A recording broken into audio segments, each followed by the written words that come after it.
कल बात चल रही थी अपना शीश जो है, खोपड़ी हमारी वही नारियल की तरीके से है, उसी में भरा है अहंकार। उस खोपड़ी को तोड़ो, मतलब कि जीव भाव को तोड़ो, तुम्हारा अहंकार ख़त्म हो जाए। गुरुजी बोलते थे मृत्यु के बाद तुम्हारी कपाल क्रिया की जाती है, बेटा तुम्हारा सर की हड्डी को, खोपड़ी को तोड़ता है।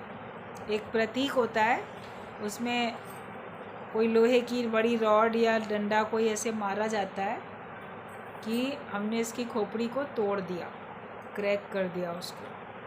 तो बोलते थे कि ये सब जो है इसलिए कि ताकि तुम्हारे सर में जो इतना अहंकार है और साथ में जो ममता है, अहमता के साथ जो ममता है, तो वो टूटे।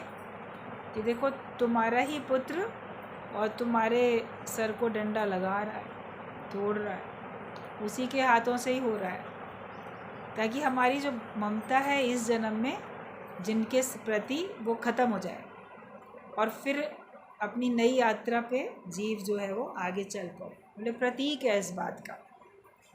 जीते जी ही मृत्यु अपनी कबूल जो कर लेता है ज्ञानी, अपना अहंकार विकार सब भेंट कर देता है। तो जैसे उसने अपने शीश को ही अर्पण कर दिया, अहंकार उसने विलीन कर दिया, तो फिर वो आगे परमात्मा से मिलके एक हो पाता है।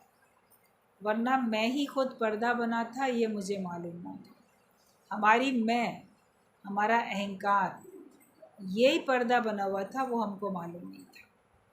तो इस अहंकार विकार को ही हमको ख़त्म करना है, उस पर्दे को ही हमको हटाना है, ताकि हम और भगवान मिलके एक हो जाए। अहम के मरने से कर्ता भोक्ता दोनों ख़त्म हो जाते हैं। जब हमारी अहमता ख़त्म होती है तो हमारे अंदर का कर्तापना और हमारे अंदर की ममता दोनों ख़त्म हो जाती है। मुर्दा शरीर पड़ा है तो अब क्या कर पाएगा?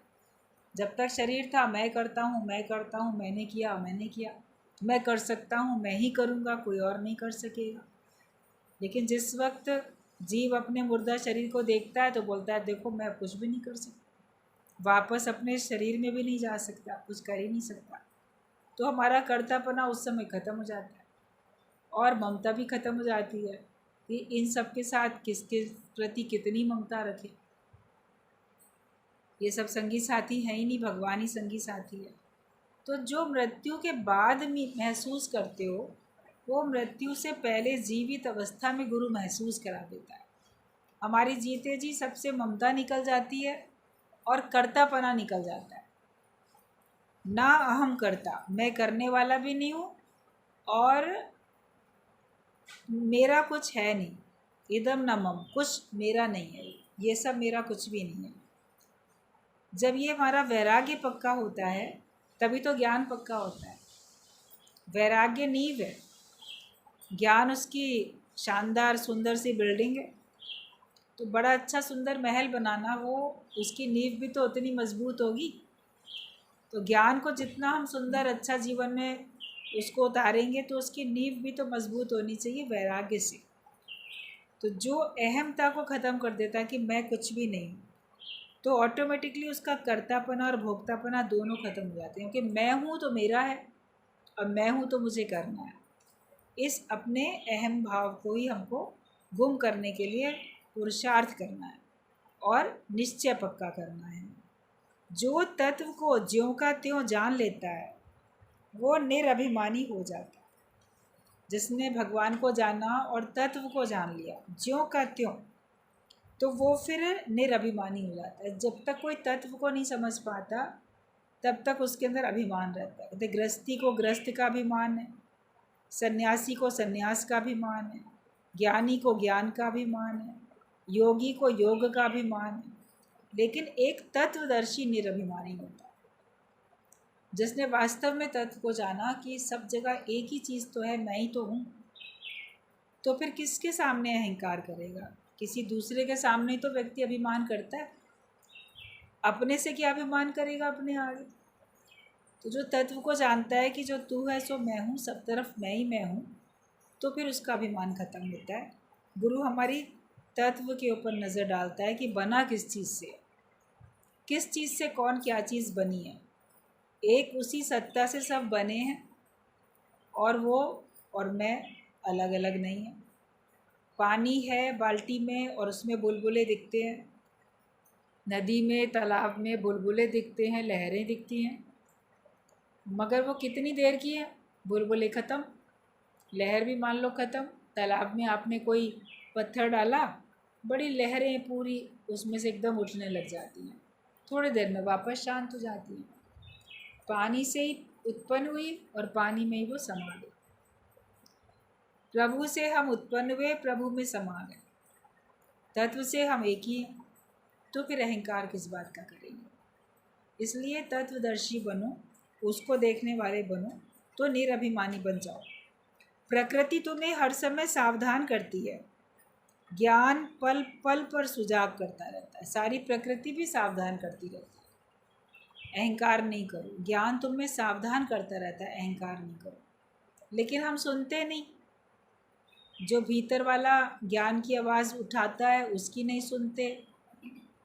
सारी प्रकृति कितने रूप में तुम्हें सुजाग करती है, अहंकार मत करो तो भी नहीं हमको समझ में आता, और हम अभिमान करते रहते हैं।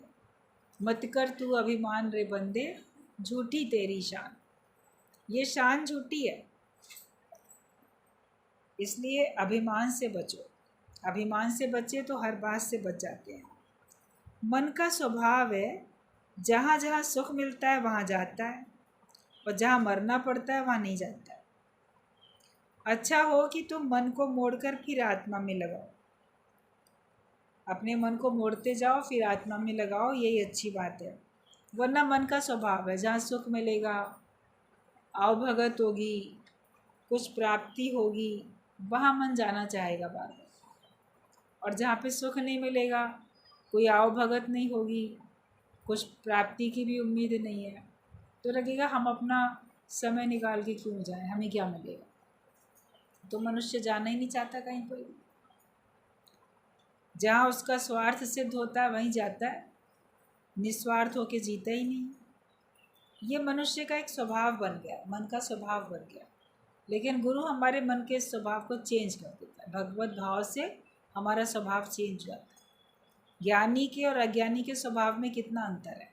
आपका पहले जो स्वभाव था और अब जो ज्ञान के बाद स्वभाव है, देखो कितना अंतर होगा उसमें। और सही समझ मिलती जाती है, तो सही समझ के अकॉर्डिंग आप सब लोग काम करते जाते हो।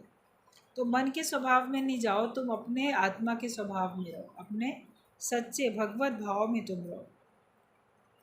जहाँ कष्ट मिलते हैं, जहाँ मरना पड़ता है वहाँ नहीं जाते। गुरु के पास आते हैं तो यहाँ पे मरना मिटना पड़ता है, अपने को झुकाना पड़ता है, नम्रता रखनी पड़ती है। तो हर एक कोई आसानी से आता नहीं है। आएंगे, 2-4 दिन देखेंगे, सुनेंगे, समझ में आएगा। यहाँ तो ना बड़ी आज्ञा में चलना पड़ेगा, यहाँ तो बड़ी बात माननी पड़ेगी, अपने को मिटाना पड़ेगा। तो मरना मिटना कोई चाहता नहीं, आज्ञा में चलना कोई चाहता नहीं, तो फिर सत्संग में भी नहीं आना चाहते। आते वही हैं जो अपने को गुम करना चाहते हैं, टिकते वही हैं जो अपने को गुम करना चाहते हैं। कहते हज़ारों प्यार करते हैं, निभाना किसको आता है। प्रेम करने वाले तो हज़ारों हैं दुनिया में, मगर निभाना किसको आता है। जो वास्तविक प्रेमी होगा उसे ही निभाना आएगा। भक्त बहुत देखते हो आप, भीड़ भीड़ लगी पड़ी है हर जगह भगवान की भक्ति करने वालों की, मगर सच्चे भक्त कौन है, भगवान से निभाता कौन है। ज़रा सा कष्ट आया, शिकवे शिकायत शुरू, प्रार्थनाएं शुरू, भगवान ने तुम्हारी नहीं सुनी तो मुझे भगवान को मानना ही नहीं है, भगवान है ही नहीं। लगेगा मेरे लिए तो भगवान है ही नहीं, उसने मेरी सुनी ही नहीं।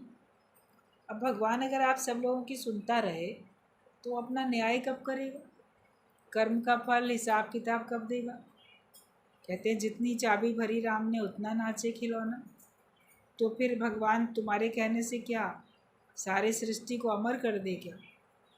शरीरधारी तो कभी अमर हो नहीं सकते। जिसने देह धारण की है उसके देह का अंत भी होना ही है, निश्चित। अवतरित होके भगवान ने मनुष्य देह धारण करके दिखा दिया। आज किसी भी अवतार का शरीर नहीं है। जिस धर्म में जिस अवतार को भी जो लोग मानते हैं क्या उनका शरीर है आज?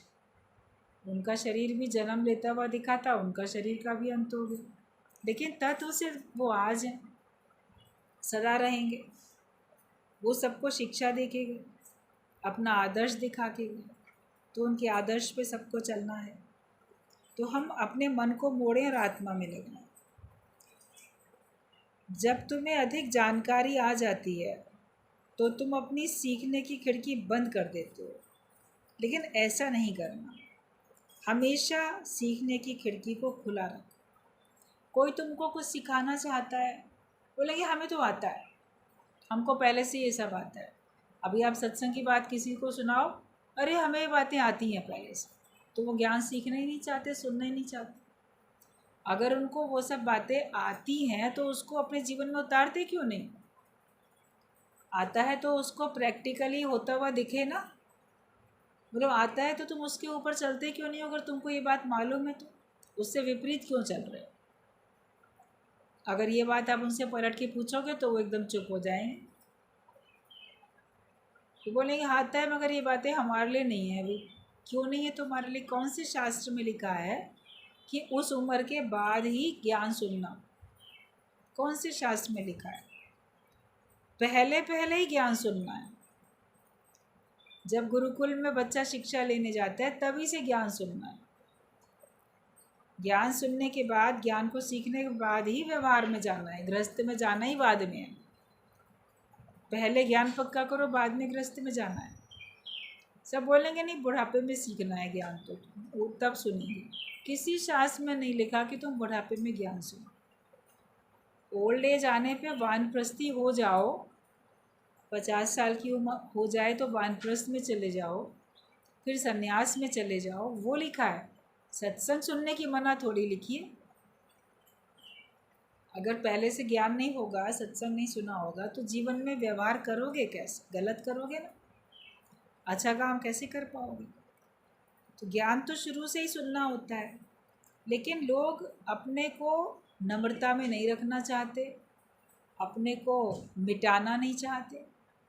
मरने मिटने की मंजिल है वो उनको समझ में नहीं आती, चाहते नहीं, वैराग्य लेना नहीं चाहते, इसलिए वो इस प्रकार की बात बहानेबाजी करते रहते हैं। हमको तो सब आता है, मगर वो ज्ञानी तरह के तरीके का व्यवहार तो नहीं करते हुए दिखते। आता है तो अज्ञानी वाला व्यवहार क्यों करते? ज्ञानी वाला करो व्यवहार। गुरु सिखाता है, फिर आपको आ जाता है, फिर आप ज्ञान को अपने जीवन में उतारने के लिए भरसक कोशिश सभी लोग करते हो, और थोड़ा भी उसमें कमी पाते हो तो आपका मन खराब होता है, खिन्न होता है।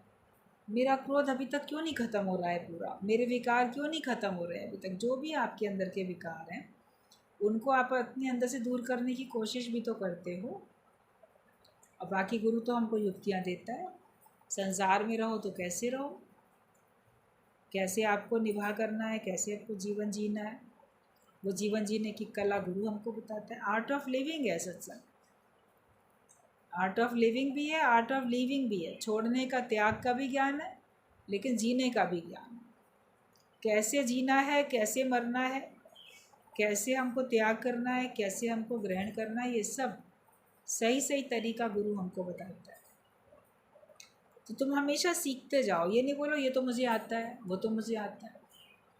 कभी कभी क्या होता है कि कोई दृष्टांत चलता है, वो आपका पहले से सुना हुआ है, तो आप जैसे वो दृष्टांत शुरू होता है, मन बोलता है ये तो मुझे सुना हुआ है, ये तो मुझे मालूम है, तो उस पर ध्यान नहीं देता, और उतनी देर मन कुछ और सोचने लगता है, अरे ये तो सुनी हुई बात बताई जा रही है, ऐसे ऐसे ऐसे ऐसे होगा।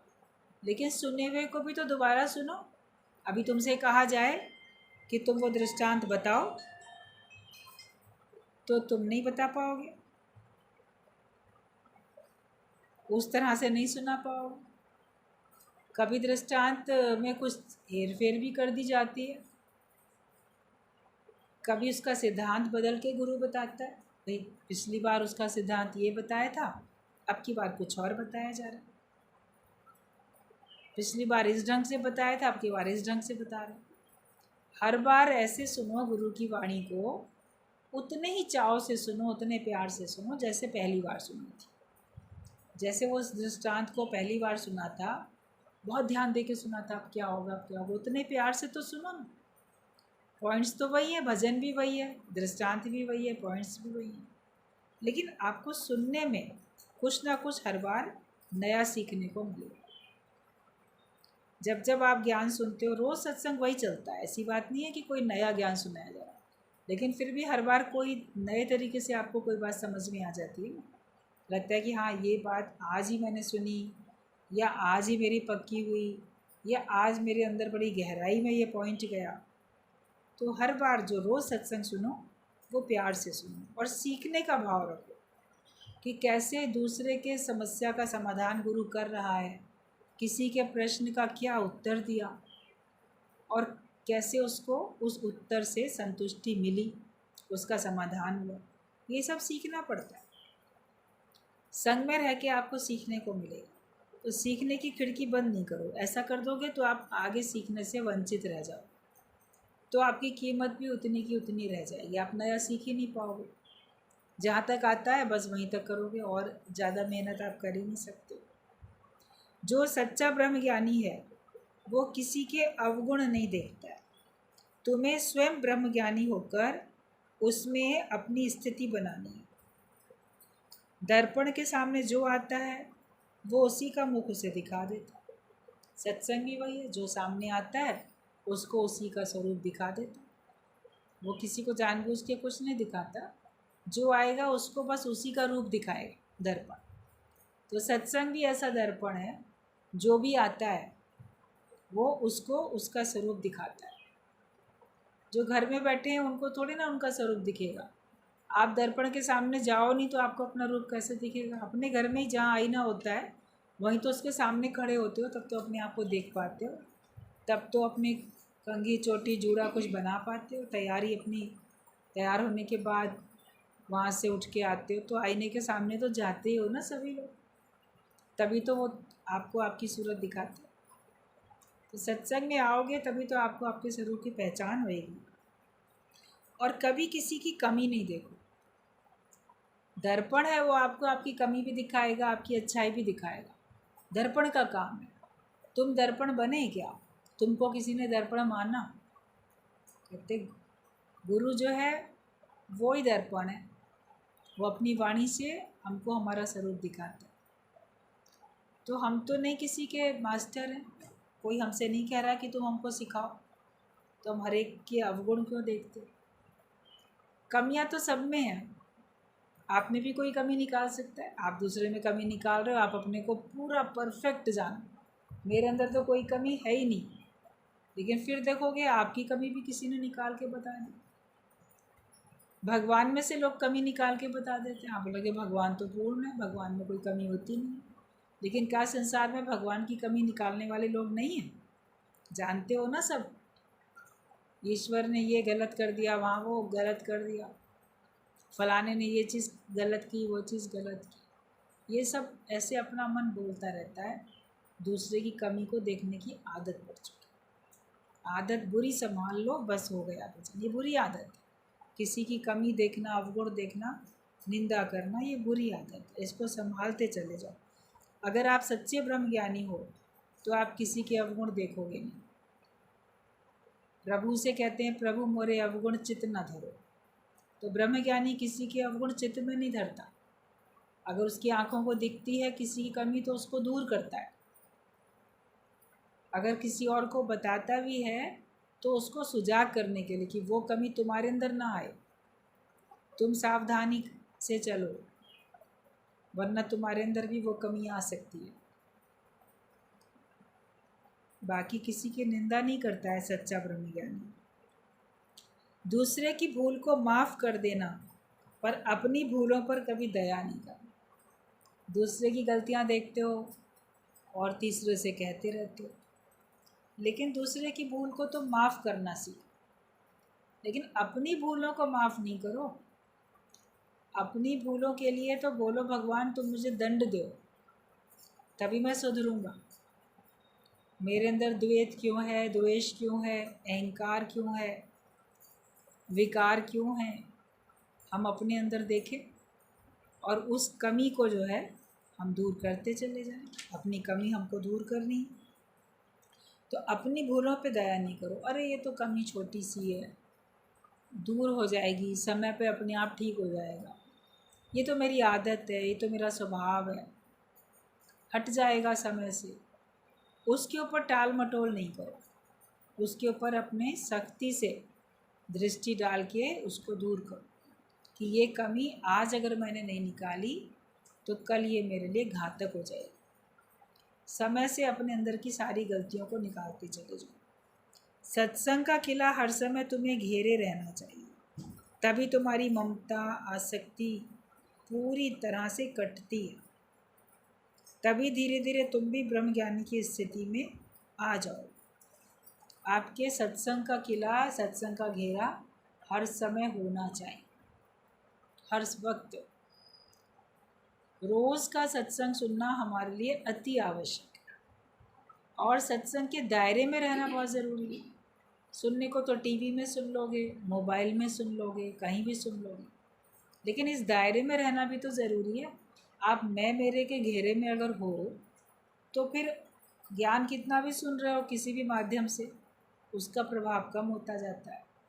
लेकिन फिर जब हम बाहर से भी संग करते हैं, सत्संग में आके बैठते हैं, उससे हमारे अंदर कितना नई उत्साह उमंग आती है, नई शक्ति आती है, हमारे विचारधारा बदल जाती है, हमारे अंदर शक्ति का संचार हो जाता है।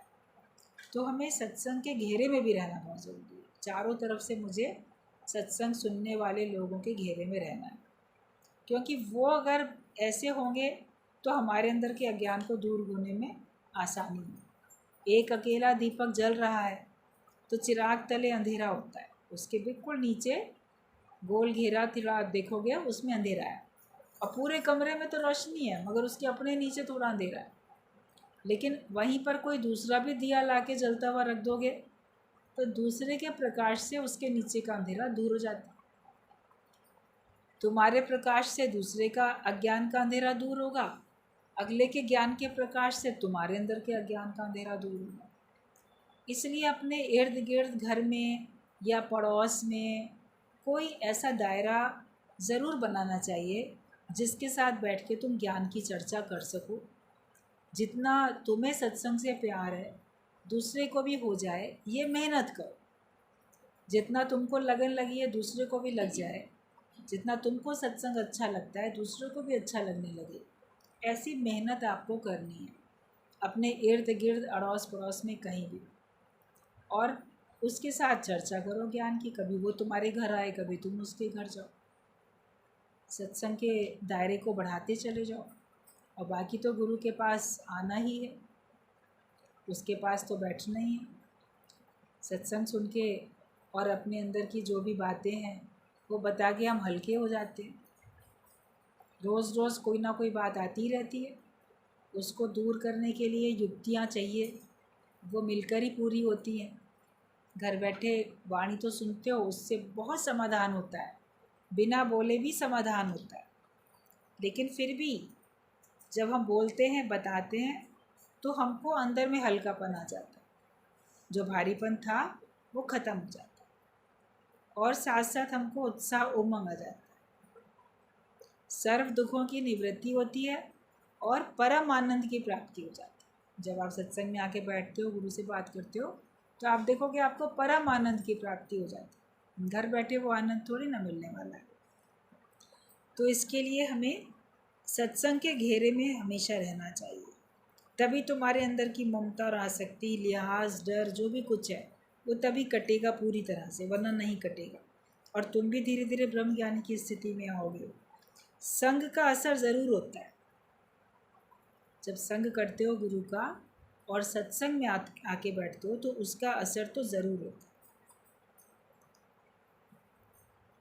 तुम दोनों तरफ पूरे होके बैठना चाहते हो, मैं सत्संग में भी पूरा हो जाऊं और घर गृहस्थ में भी पूरा हो जाऊं, लेकिन एक तरफ से मेहनत करो ना। पहले आप पूर्ण ज्ञानी बनो पहले, तो फिर आप देखोगे ज्ञानवान होने के बाद आपका सब कुछ ठीक हो जाएगा, व्यवहार भी ठीक हो जाएगा। जब अपने परमार्थ को सिद्ध कर लिया तो आपका व्यवहार भी सिद्ध हो जाएगा। लेकिन मनुष्य परमार्थ को तो सिद्ध करता नहीं है, भगवान की तरफ मेहनत करता नहीं है, पहले अपने व्यवहार को सिद्ध करना चाहता है। पहले ये ठीक हो जाए, पहले वो ठीक हो जाए, पहले ये काम पूरा हो जाए, वो काम पूरा हो जाए, इधर से काम पूरे निपटा लें, बाद में भगवान के परमार्थ के रास्ते पे चलेंगे। लेकिन संसार के धंधे तो कभी कम नहीं होने वाले, वो तो रोज़ रोज़ नए नए बढ़ते चले जाएंगे, और बिना ज्ञान के उनको आप समेट भी नहीं सकोगे, सुलझा भी नहीं सकोगे, जीवन में उलझनें आती चली जाएंगी। तो उसके लिए आपको पहले ज्ञान पक्का करना है। तो हमें एक तरफ से पहले मैदान को जीतना है। वे एक तरफ के से तो हम जीत जाएं, कम से कम माया से और मन से तो जीत जाएं।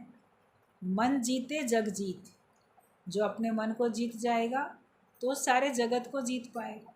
हम जगत को जीतना चाहते हैं, सबका मन जीतना चाहते हैं, पहले अपने मन को तो जीत लो। अपने मन को जीत लोगे तो सारे मन को जीत पाओगे, सबके मन को जीत सकते हो। लेकिन हम अपने ही मन को नहीं जीत पाते, हमारा ही मन हमारे ऊपर हावी होता रहता है। लेकिन तुम्हारा मन तुम्हारे वश में हो जाए, तब फिर दूसरे का मन भी तुम्हारे वश में होगा। तो हम अपने मन से अपने आप को जीते पहले। गुरु हमेशा तेज नज़र रखता है और गुरु अंत तक हमें परहेज सिखाता है। गुरु की नज़र तेज़ होती है, वो ही तुमको टोकेगा, वो ही तुमको कहेगा, और अंत तक तुमको परहेज में रहने की शिक्षा भी देगा कि कैसे तुमको गलत विचारों से बच के रहना है। माया से परहेज करो। घर में बैठते हो, नेगेटिव थॉट आते जाते हैं, तो तुम्हारा परहेज नहीं हो पाता। कभी सोचो घर में बैठ के कितना ज्ञान याद आता है, कितनी वृत्ति बनती है। घर में रहते रहते तो खंडित ही होती है ना, धीरे धीरे कम होती है। तो इसके लिए हमें अपने को वापस ऊर्जावान बनाने के लिए सत्संग में आके बैठना ही पड़ता है। तुम अपनी ममता को छिपाने के लिए भगवान के नाम का सहारा लेते हो। ज्ञानी तो अपने को बनाने के लिए बहुत सावधान रहता है। जब तुम पूरा जीवन गुरु को देते हो तो कोई घर वाला पहले खुश नहीं होता है। आप सोचो कि आप पूरा जीवन गुरु को दो तो घर के लोग बड़े खुश हो जाएंगे। वो शुरू में किसी के घर वाले खुश नहीं होते, लेकिन तुम जब अपने रास्ते पे चलते रहते हो तो तुम देखते हो कि फिर धीरे धीरे सब खुश हो गए। भगवान खुश हो गया, उसको रिझा लिया तो सबको रिझा लिया। और कई बार क्या होता है, हम अपनी ममता को छिपाने के लिए भगवान के नाम का सहारा लेते हैं। भगवान की तो मर्ज़ी है जो हम घर गृहस्थ में बैठे हैं, भगवान की तो मर्ज़ी है जो मोह ममता सामने रख दी है, हम उसमें अटक रहे हैं।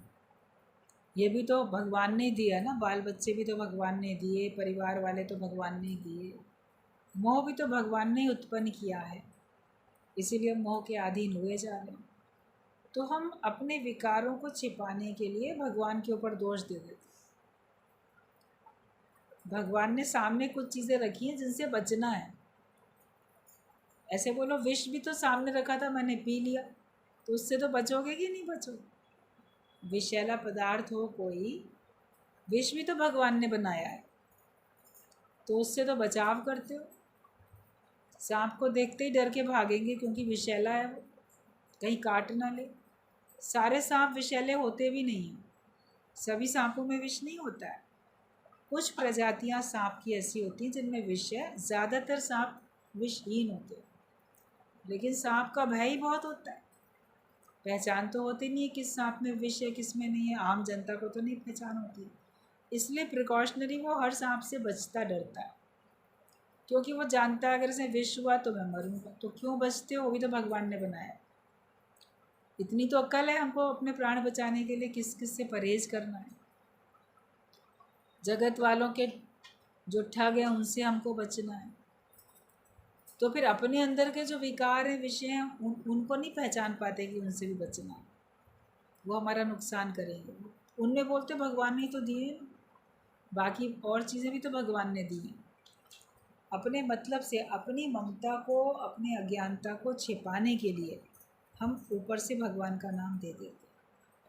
अगर एक रूप में भगवान ने दिया है तो दूसरे रूप में भगवान ही तो तुमको छुड़ाने के लिए कहता है। गुरु के रूप में भगवान ही तो तुमको बचने के लिए कहता है माया से। तो भगवान उसमें नहीं देखोगे, गुरु में भगवान नहीं देखोगे, बाकी घर वालों में भगवान देख लेंगे। उनमें भी तो भगवान है ना, वो भी तो भगवान ही है। उस रूप में भगवान ही तो बोल रहा है हमसे। भगवान की आवाज़ को और संबंधियों की आवाज़ को और अपने मन की आवाज़ को अलग अलग पहचानना आना चाहिए। कौन सी आवाज़ तुम्हारी भगवान की है तुम्हारे अंदर से, कौन सी तुम्हारे अपने मन की आवाज़ है, और कौन सी तुम्हारे संबंधियों की आवाज़ है, समाज वालों की, संसार वालों की आवाज़। उसको तो पहचानो। इतना विवेक खुल जाए तो आपको पता चले कि भगवान कहाँ बोलता है कुछ करने के लिए, भगवान कहाँ बोलता है कुछ नहीं करने के लिए। अपने अज्ञान को छिपाओ नहीं, अपने अज्ञान को गुरु के सामने प्रकट करके उससे पूर्ण रूप से ज्ञान प्राप्त करके पूर्ण ज्ञानी हम सबको बनना है। ज्ञानी अपने को बनाने के लिए बहुत सावधान रहता है। आप सब ज्ञानी हो तो अपने को पूर्ण ब्रह्म ज्ञानी बनाने के लिए बहुत सावधानी की ज़रूरत होती है। तो घर वाले तो पहले खुश होएंगे नहीं, लेकिन बाद में जब आपका जीवन बन जाएगा तब बड़े खुश होएंगे। तब सबको आपकी बातें बताएंगे, हमारे घर का फलाना ना ज्ञानवान है, हमारे घर का फलाना ना सत्संगी है, वो बहुत अच्छा है। लेकिन शुरू में आपको वो लोग बोलेंगे ये बहुत ख़राब है, लेकिन बाद में वही लोग बोलेंगे ये बहुत अच्छा, जब तुम अपने भगवान के रास्ते पे चलोगे। तो जब तुम पूरा जीवन गुरु को देते हो तो कोई घर वाला पहले से खुश नहीं होता। तुम बस इतना पक्का करो, अवर काश तेरे किते न काम, मिल साध संगत भज केवल नाम। तुम्हें बस ये बात पक्की करनी है कि और कोई काम तुम्हारे हिस्से में नहीं है, केवल मिल साध संगत, साध संगत के साथ मिल के बैठो और भजो केवल भगवान का नाम। यही तुम्हारा काम है। जगत वाले तो बोलेंगे तुम्हारा ये काम है, वो काम है, ये फ़र्ज़ है, ये धर्म है, ये ड्यूटी है, जिम्मेदारी है, बहुत कुछ है। लेकिन तुम केवल यही बात पक्की कर लो कि और मेरा दुनिया में अब कोई फ़र्ज़, धर्म, ड्यूटी, जिम्मेदारी, मर्यादा कुछ नहीं है।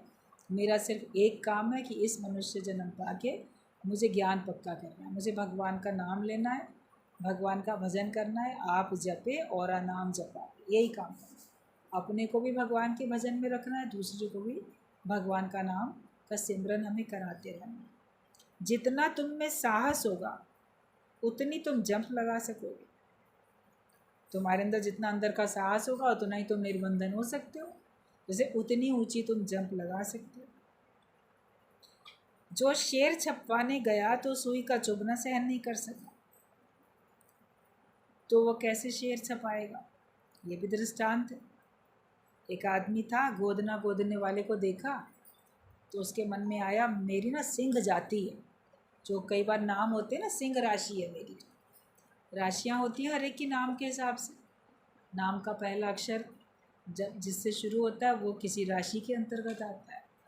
तो उसके नाम का पहला अक्षर जो था सिंह राशि के अंतर्गत आता था। बोला अरे मैं तो सिंह राशि में पैदा हुआ हूँ, मेरी सिंह राशि है, तो मैं अपने हाथ में ना सिंह छपवाऊँगा, शेर। गया गोदना गोदने वाले के सामने, कहता मेरे हाथ में ना शेर छाप दो। और उसने ली अपनी सुई और उससे छापना बनाना ऐसे शुरू किया। अब उसको तो सुई का चुभना ही नहीं सहन हुआ, बहुत एकदम से चिल्लाया, अरे ये क्या बना रहे हो? कहता है ना शेर की पूँछ बना रहा हूँ, जैसे पतली लंबी वो होती है, पहले वही बना दूँ, पूँछ बना रहा हूँ शेर की। कहता है शेर की पूँछ मत बनाओ, कई लोग तो अपने कुत्तों की पूँछ काट भी देते हैं, तो अगर शेर की पूँछ कटी हुई भी होगी तो भी शेर तो बन ही जाएगा। अब उसको बड़ा अजीब लगा, समझ गया कि ये जो है शेर छपवाने में इसको हो रहा है दर्द। तो उसने बोला अच्छा ठीक है नहीं बनाता, सोचा कुछ और बनाना शुरू कर दूँ, लास्ट में बना दूँगा पूँछ, तब तक इसको सहने की आदत पड़ जाएगी। फिर उसने पूँछ से आगे बढ़ा, वो शेर की कमर बनानी शुरू की। तो फिर जब उसने गोदने से सुई चुभोनी शुरू करी, फिर दर्द सहन नहीं हुआ। कहता अरे अब क्या बना रहे हो? बोलता शेर की कमर बनाओ। कहते कमर, शेर की कमर तो बहुत पतली होती है, नाम मात्र, ना के बराबर होती है, नहीं भी बनाओगे तो चलेगा। अब सोचे पूँछ भी ना बनाए और कमर भी नहीं बनेगी तो उसके चारों पैर भी नहीं बनेंगे, चारों टांगे भी नहीं बन पाएंगी। कमर से ही तो जुड़े हुए होते हैं पैर, तो चौपाया पशु होता है। उसने कहा अच्छा चलो ठीक है, नहीं बनाता। सोचा गोदने वाले ने कि मैं जो हूँ पूरा शेर नहीं बनाऊंगा, केवल शेर का मुखौटा ही बना दूंगा। भाई ना इसको पूंछ बनवानी, ना कमर बनवानी, तो फिर हाथ पैर भी बनाने का सवाल ही नहीं, तो अकेला उसका पूरा मुख बना दूंगा। ये सोच के उसने फिर शुरू किया। जैसे उसने फिर सुई चुभोई कि तब क्या बना रहे हो, कि तब शेर के कान बना रहा हूँ। केवल मुखौटा बनाएगा, चलो कान से शुरू करें ना, बेदद्दा कान उसके दोनों खड़े हुए। वो तेरे कान भी ना नहीं बनाओ तो चलो। तो उसने अपना गोदना रखा एक तरफ शेर छपाने वाले ने, और कहा ऐसा है, तुम जाओ, तुम कुछ नहीं बनवा पाओगे। तुम कहते तो हो सिंह राशि है मेरी, मैं सिंह की तरह बलवान हूँ। जब तुम सिंह की तरह बलवान हो, एक सुई का चुभना तो सह नहीं पा रहे, तो किस बात के लिए तो सिंह अपने आप को कहते हो? कैसे सिंह की तरह बलवान हो? सह सकोगे दर्द? तब तो बोलो शक्तिशाली हो। तो तुम्हारा कुछ नहीं हो सकता, तुम्हारे हाथ में कुछ नहीं बन सकता। मना कर दिया उसने, भगा दिया उसको। तो सह नहीं सकेगा जो, वो मंजिल को कैसे पाए? सहे राह के जो कांटे, वो मंजिल को पाए। जब आप ज्ञान के रास्ते पे आगे बढ़ोगे, तो भगवान तो आपकी सहन शक्ति की भी कभी परीक्षा ले ले। फिर हम बड़े परेशान हो जाएंगे, ये कष्ट है, वो कष्ट है, ऐसा है, वैसा है, क्यों है, हम तो ये नहीं सह पा रहे भगवान, ये दुख मत दो भगवान, वो मत दो, मत दो। भगवान बोलेगा फिर ज्ञान की लिस्ट से अलग हट जाओ। अगर तुम सह नहीं पा रहे हो तो तुम ब्रह्मज्ञानी किस बात के? ब्रह्मज्ञानी तो हर कष्ट हंस के सह लेता है। बल्कि जो भगवान का भक्त होता है, वो भी हर कष्ट हंस के सहता है। भगत भगवान के संकट से डर जाया नहीं करते, वो हर दुख हंस के सहते हैं, घबराया नहीं करते। आप भगवान के द्वारा आए हुए संकट से क्यों डर जाते हो? क्यों घबरा जाते हो? अगर आप घबरा गए, डर गए, तो आप भगवान के भक्त भी नहीं हो। ब्रह्मज्ञानी होना तो बड़ी दूर की बात है। ब्रह्मज्ञानी के जीवन में हज़ारों कष्ट होते हैं, तो भी मुस्कुराता रहता है। उसको वो कष्ट लगते ही नहीं है। वो जानता है ये सब कर्म का हिसाब किताब है, पार्ट ऑफ लाइफ है। और लोगों को लगता है ये कष्ट है, हमें तो नहीं लगता ये कष्ट, क्योंकि वो हमेशा भगवान के ध्यान में रहता है। तो हम सह सकें, तब हम ब्रह्मज्ञानी बनेंगे। तुम तरह तरह की दलीलों से दिलबर को पाना चाहते हो। जो गहराई में जाएगा उसे किनारा तो छोड़ना ही पड़ेगा, तभी तो उसको मोती मिलेंगे। हम किनारे पे बैठे हैं, पानी में जाने से डरते हैं, गहराई में उतरने से डरते हैं, तो हम मोती खुद तो निकाल के नहीं ला सकते। हमें पहले इतना सीखना पड़ेगा ना, इतनी गहराई में जाना आना पड़ेगा, अंतर्मुखता में इतना आओ, तब तुमको ज्ञान का मोती मिलेगा। जो जीते जी मरेगा, मुर्दा बनेगा, तो वो जगत में कहाँ जाए? आप मुए जग प्रल। अगर कब्र की शरण ले लोगे तो भी तुम बोलोगे तो नहीं। निराकार की मर्ज़ी से चल के देखो। आप अपनी मर्ज़ी से चलते हो तो आपको तकलीफ़ें आती हैं, तुम भगवान की मर्ज़ी से चल के देखो।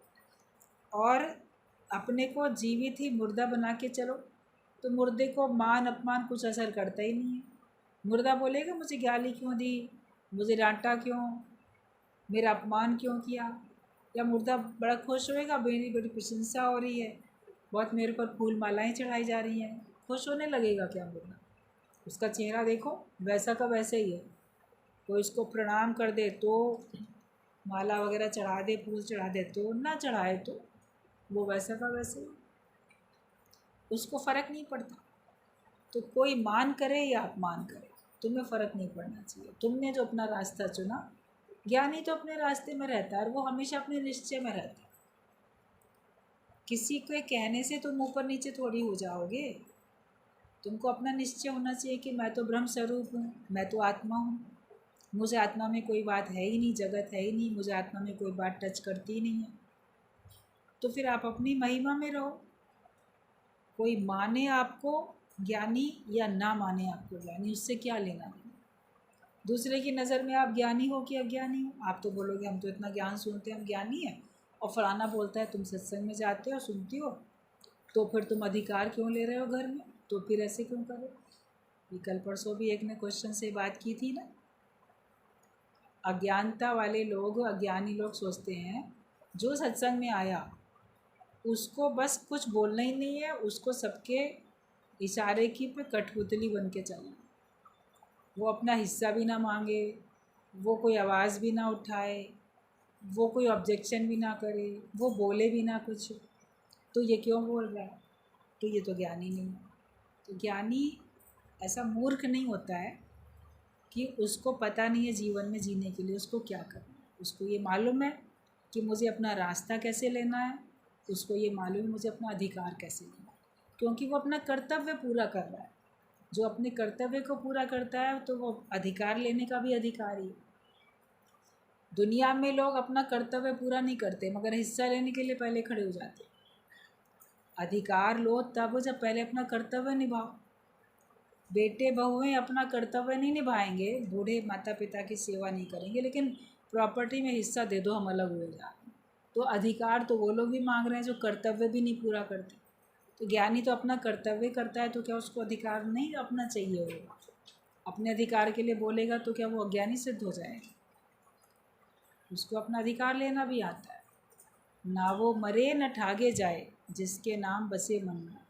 ना तो वो ऐसे मरता है माया में अज्ञानियों की तरीके से, मर मर के भी नहीं जीता है, घुट घुट के भी नहीं जीता है, और ना उसको कोई ठग सकता है। वो इतना समझदार होशियार भी होता है कि उसे कोई ठग नहीं सकता है। तो तुम निराकार की मर्ज़ी से चल के देखो, तुम्हें कितना आनंद आएगा। साकार गुरु की मर्ज़ी से चल के देखो, तुम्हारा व्यवहार परमार्थ दोनों ही तुम्हारे वश में होंगे, सिद्ध हो जाएंगे दोनों।